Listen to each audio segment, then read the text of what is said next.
Anggota DPR RI mendorong pemerintah daerah membuat perencanaan dan sistem yang baik dengan memperhatikan potensi bencana alam sehingga bisa menghindari jumlah korban dan kerugian akibat bencana alam di daerah masing-masing.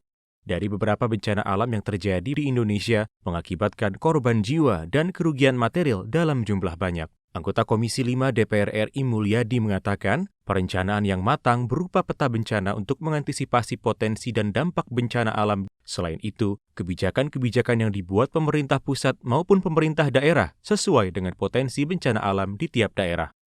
Membangun rumah di wilayah-wilayah yang justru rawan bencana, longsor dan seterusnya. Nah, kalau misalnya pemerintah daerah berkoordinasi dengan pusat lalu membuat peta bencana, maka ada semacam SOP baru terkait misalnya bangunan-bangunan secara teknis seperti apa yang harus direkomendasikan supaya masyarakat kalaupun terjadi pergerakan dan seterusnya mereka betul-betul lebih concern dan bisa membawa keselamatan bagi semua warga. Sementara itu, Wakil Ketua Komisi 8 DPR RI Diah Pitaloka mengatakan, sinergi dan koordinasi yang baik antara pemerintah daerah dengan pemerintah pusat akan menciptakan sistem di setiap daerah sehingga bisa menentukan tindakan dan pembangunan yang tepat dalam penanganan bencana. Sebuah sistem yang terintegrasi dengan